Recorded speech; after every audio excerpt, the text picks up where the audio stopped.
는 남을 판단하는 것으로 네가 너를 정죄함이니 라고 되어 있습니다. 그 말씀 그대로 남을 판단하면 내가 정죄받습니다. 이렇게 말씀의 제목을 지어보았습니다. 남을 판단하면 내가 정죄받습니다. 이것은 저의 말이 아니라 하나님의 말씀입니다. 이 말씀을 읽으면서 여러분들은 영생을 맛보고 계신지 아니면은 곤고를 맛보고 계신지 혹시 좀 감이 느껴지실까요? 여기 보면은 참고 선을 행하는 사람에게는 영생으로, 당을 지어 반대하는 자들에게는 환난과 곤고가 있으리니 라고 두 가지를 대조하면서 말씀하시는데, 우리 신앙생활이 영생을 향한 길이고 영생을 누리는 것이 우리 신앙생활의 목표입니다. 내가 행복하기 위해서 신앙생활 합니다. 신앙생활을 하는 것 자체가 행복한 게 하나님의 보상인데요. 그런데 우리는 막상 신앙생활을 하면서 정말 행복한 신앙생활을 하는 경우가 얼마나 되는지 모르겠습니다. 그래서 궁금합니다. 얼마나 행복하게 신앙생활 하고 계신지, 교회를 가는 게 행복한지, 아니면 그저 그런지, 아니면 가기 싫은데 억지로 가는지 궁금합니다. 오늘 읽은 이 본문을 보면 조금 무겁습니다. 우리가 신앙생활 잘 하고 싶은 이유는 행복을 위한 것도 있고 또 좋은 보상을 받고 싶은 것도 있습니다.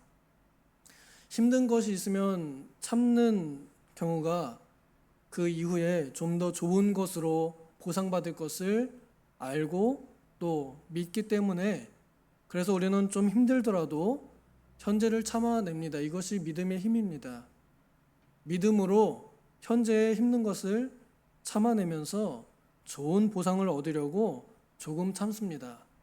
그런데 사람의 인내심이 그렇게 좋지 못합니다.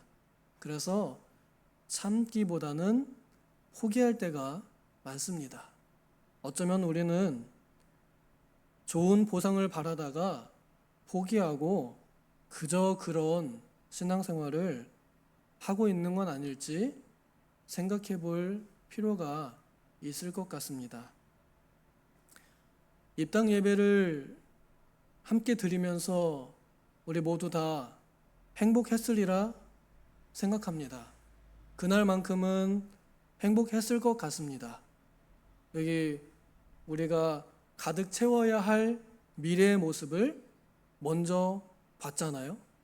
저 로비에도 의자 갖다 놓고, 접이식 의자 갖다 놓고 사람들이 가득 차고 지하에도 앉을 자리가 없을 정도로 가득 차서, 저 나중에 끝나고 밖에 나가니까 사람들이 길가에 꽉 찼더라고요. 앞으로 한 3년 안에, 5년 안에, 한 적어도 10년 안에는 저렇게 가득 차면 오늘 우리가 입당 예배한 것이 결코 헛되지 않은 줄을 우리가 알고 하나님 앞에 보여드릴 수 있겠구나 하는 생각도 했습니다. 그런 날이 오기를 바라는 마음은 모두가 같을 것이고, 그런 마음으로 함께 수고하여서 이 예배당을 새로이 건축했으리라 믿습니다. 그런데 건축하는 과정에서는 모두가 다 행복한 것만은 아니었으리라 생각합니다. 모두가 다 행복했을까? 그것도 궁금해요. 참고로 저는 모든 날이 다 좋지는 않았습니다. 힘든 날이 많았습니다.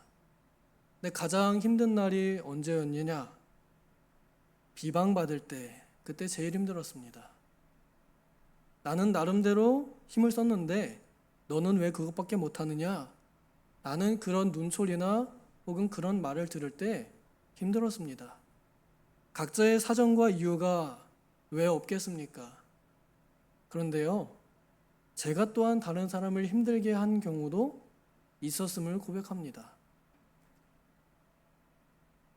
제가 볼 땐 이번 건축하면서 제일 많이 아픈 두 분을 꼽자 그러면은 우리 담임 목사님하고 그 다음에 건축 지도하신 조진호 대표님일 것 같습니다. 누가 무슨 말 한마디 하면은 다 뭐로 되겠어요? 그게 다 화살이 되고 다 공격이 됩니다. 그런 말을 하는 이유는 공감은 갑니다. 우리가 이 교회의 주인이고 우리가 이 교회를 사랑하기 때문에 우리가 원하는 대로 이 교회를 만들기를 원하고 좀 더 좋은 방법을 강구하느라 각자가 좋은 생각을 얘기를 하는데 결국엔 어떻게 돼요? 내 생각과 다르게 되니까 한마디씩 할 수 있어요? 없어요? 할 수 있어요. 그쵸? 하게 돼요. 이게 자연스러운 거예요. 그런데 그 말을 하기 전에 혹은 그 말을 한 다음에라도 우리는 한 가지는 더 생각을 해봤어야겠다. 이 건축이 끝나고 난 다음에 혹은 끝날 무렵에 저는 그런 생각이 들었습니다. 처음에 건축에 들어갈 때에는 이제 막 그려질 더 좋은 예배당을 생각하면서 이렇게 하고 저렇게 하고 그러면 좋겠다 이러면서 막 대표님한테 막 얘기해요. 이렇게 해주세요. 저렇게 해주세요. 그런데 실제로 하다 보면 그게 잘 안 될 수도 있거든요. 처음에 해주시겠다 했던 그런 모습들이 지금 와서 보면은 빠진 부분들이 몇 가지 있습니다. 그럼 어떻게 하겠어요? 다시 건물을 뜯어가지고 하겠어요? 그냥 그런 대로 살아야겠죠? 그런데 그때 당시에 혹은 지금이라도 왜 이렇게 했습니까? 라고 하는 그런 말이나 혹은 그런 눈초리 혹은 그런 돌려 말하는 어투 이런 것들이 건물보다 더 큰 사람의 마음을 상하게 하지 않았을까? 그런 생각이 듭니다. 결국 그러면 공격받았다 생각하면 어떻게 돼요? 방어 본능이 발동하게 됩니다. 지금 이란하고 이스라엘하고 싸우고 있잖아요. 왜 그런 거예요? 제가 나를 때리니까 너 나 때리지 마 하고 같이 공격하는 거잖아요. 똑같습니다. 우리가 공격받았다 생각하면 우리도 공격하게 돼 있어요. 그러니 저에게 좋은 말이 들어왔겠어요? 이거 왜 이렇게 씁니까? 저거 왜 저렇습니까? 말 한마디 하게 되면 서로 좋지 않습니다. 그런 말을 할 때라도 좋게 말을 했어야 되는데 그러지 못했던 게 저의 실책입니다. 고생 많이 하셨습니다. 신경 많이 쓰셨군요. 인정해 드리면서 부드럽게 그런데 이거는 좀 이렇게 바꿔보면 어떨까요? 부드럽게라도 좀 물어봤으면 좋았을 걸. 너무 강하게 이거 안 됩니다.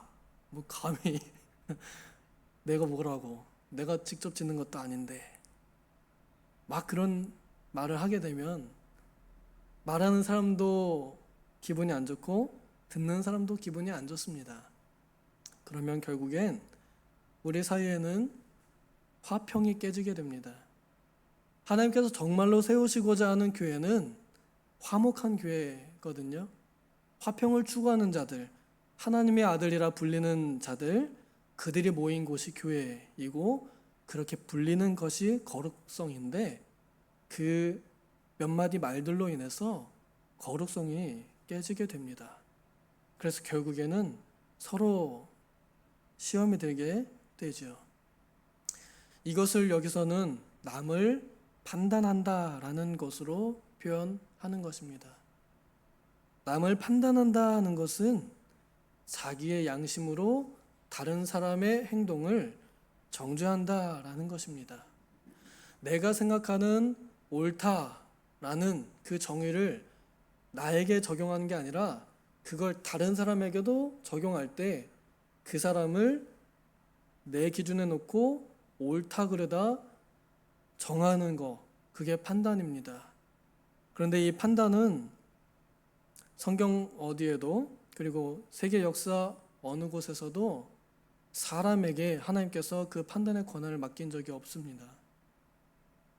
율법 시대부터 복음 시대에 이르기까지 항상 하나님께서는 각자 하나님 앞에서 양심의 자유를 가지고 하나님께 하나님의 말씀을 통하여 판단받고 정죄받도록 하셨지 다른 사람들에게 비난받도록 하지 않으셨습니다.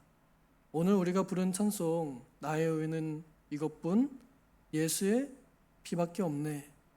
오직 이거 한 가지만 하나님께서 찬송하게 하시려고 각자 니네들 서로 판단하지 말아라. 니네들 서로 정죄하지 말아라. 이렇게 말씀하셨고 그리고 하나님께서 각 사람에게 예수의 피로 보호막을 입혀주셔서 서로 공격당하지 않도록 그리고 공격받아도 아프지 않도록 하셨습니다. 근데 이걸 잊어버릴 때 우리는 공격하게 됩니다. 우리가 판단하는 것은 결국 내가 하는 행동을 판단받는 것과 같습니다. 나도 잘 못하면서 다른 사람한테 말하는 건 곧 내가 나를 비방하는 것과 같습니다. 저 사람이 뭔가 한 행동에 대해서 너 왜 그렇게 해? 라고 말하면 나도 결국엔 그 사람하고 별반 다를 게 없거든요. 그럼 결국 그 말은 나에게 돌아옵니다. 넌 왜 그렇게 하냐? 너나 잘해라 하고 말하죠. 그러면 이것이 결국은 뭐냐면 4절에 보면은 하나님의 인자하심이 너를 인도하여 회개하게 하심을 알지 못하는 것이고요. 그의 인자하심과 용납하심과 길이 참으심이 풍성함을 멸시하는 것이라는 것입니다. 하나님께서 각 사람을 귀하게 여기셔서 인자하게 사랑으로 용납해 주신 것을 내가 용납하지 않는다는 말입니다. 하나님께서 용납해 주신 사람을 나는 용납하지 않는다라는 말입니다. 하나님께서 받아주시고 하나님께서 인도하시고 하나님께서 저 사람을 통해서 주장하신 것을 나는 멸시한다라는 말입니다. 결국 그 말은 내가 하나님의 자리에 올라가서 하나님의 사랑을 무시한다라는 말입니다. 결국 그런 사람들에게 오는 것은 똑같이 무시를 당하게, 똑같이 멸시를 당하게 하신다는 것입니다. 그래서 결국엔 이 말씀은 하나님 앞에서 의로운 사람은 아무도 없고 오직 예수의 피 외에는 자랑할 것이 없다는 것을 가르쳐 주면서 성도들 사이에 화평을 추구하도록 준비시키는 말씀입니다. 오늘 우리 입당 예배 끝나고도 계속 이제 마무리 작업이 진행되고 있습니다. 이제 목사님 뵙거나 대표님 만나게 되면 가장 먼저 해야 할 말, 고생 많으셨습니다. 수고 많으셨습니다. 잘 되었습니다. 이 말이 정말 필요한 것 같습니다. 우리 오늘 권사님이 봉사하는데 와야 되냐 말아야 되냐 고민을 하시더라고요. 그래서 제가 이렇게 말씀드렸습니다. 권사님 오셔요. 오셔서 잘한다 착하다 이쁘다 그렇게만 하세요. 그랬더니 아이스크림을 20만 원어치 쏘셨습니다. 말만 하셔도 되는데 기도만 해주셔도 되는데 그렇게 해주셨어요. 지금만 생각해보면 그 말이 좀 모자라지 않았나 생각이 듭니다. 우리 대표님 생각해보면 정말 천재이십니다. 이 설계도가 그분 머릿속에 있어요. 그걸 실제로 구현해내는 능력은 그건 하나님의 달란트가 아니고서는 불가능한 일입니다. 저한테 시켜보세요. 되겠어요? 안 됩니다. 1cm, 2cm 오차나는 것도 다 틀려가지고 그냥 나중에 보면은 선 삐뚤어기 일자로 안 됩니다. 대단한 능력을 가지고 있는데 우리는 내 기준에 안 맞다고 해서 너무 쉽게 왈가왈부한 것 같습니다. 주인의식이라는 건 참 좋습니다. 마음을 가진 건 참 좋습니다. 관심을 가지고 기도하는 것 참 좋습니다. 그런데 그것이 나의 의나 나의 자랑, 나의 기준을 제시하는 것으로 끝나면 그것이 결국엔 내가 심판관의 자리, 내가 판단관의 자리에 앉는 반역죄를 짓는 것이라 하는 것을 깨닫습니다. 부디 바라건대 우리 교회는 하나님의 인자하심을 존중하는 교회가 되면 좋겠습니다. 하나님의 사랑이 그에게도 있다, 하나님의 주권이 그에게도 있다 하는 것을 인정해 주는 것입니다. 맡은 자들의 주권을 인정해 주는 것이고 그들을 격려하는 것, 그것이 이제 우리에게 남겨진 일이라 생각하고 그동안에 상처 주었던 일들을 회복하는 길이라 생각이 듭니다. 이제 우리 성도님들, 대표님이 이제 며칠간 또 오실 수 있겠는데 오시면 볼 때마다 잘했습니다, 잘 되었습니다, 이렇게 공로를 많이 인정해 주시면 좋을 것 같습니다. 하나님께서 그를 통해 하신 일이 분명하고요. 그리고 우리가 공사 기간이 정말 좋았습니다. 장마 오기 전에 끝난 것 정말 은혜고, 추운 겨울날부터 공사 시작하신 대표님 고생 많으셨습니다. 우리 담임 목사님 아침마다 잠 못 주무시고 하루 종일 자리 지키시면서 대표님하고 같이 얘기하시면서 많은 세심한 것들을 고민 많이 하셨습니다. 결국엔 그 선택하는 십자가를 지셨거든요. 그 십자가에다가 우리가 못질한다 하는 게 안 되겠죠? 그거 조금이라도 내가 같이 붙잡고 같이 들어드리는 것이 오늘 우리가 해야 할 일이 아닌가 생각이 듭니다. 그래서 당을 지어서 불의를 따르는 자들이 아니라 오직 합력하여 선을 이루는 우리 교회가 되면 좋겠습니다. 기도하겠습니다. 하나님 아버지, 우리에게 좋은 성전을 새로이 주신 것 감사합니다. 우리가 입당 예배를 끝내고 또 이 건축을 마무리 지으면서 우리의 행위를, 또 우리의 무익한 말들을 돌이켜 볼 때에 우리가 했던 말이나 행동들이 하나님 앞에 의롭기보다는 참으로 죄송스러운 것들도 많은 것 같습니다. 이제 싸맬 때가 되었고 또 꿰맬 때가 되었사오니 그동안에 우리가 감정 상하고 마음 상했던 것 주님의 인자하심 안에서, 그리고 복음 안에서 다시 화합할 수 있도록 은혜를 베풀어 주시옵소서. 그래서 내가 함부로 내뱉었던 말들을 사과하고 오직 하나님의 은혜를 감사하며 함께 찬양함으로 하나님의 은혜를 나누는 시간이 되게 하여 주시옵소서.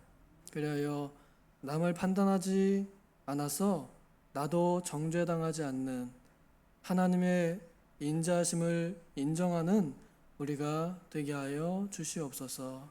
감사드리며 예수님의 이름으로 기도하옵나이다. 아멘.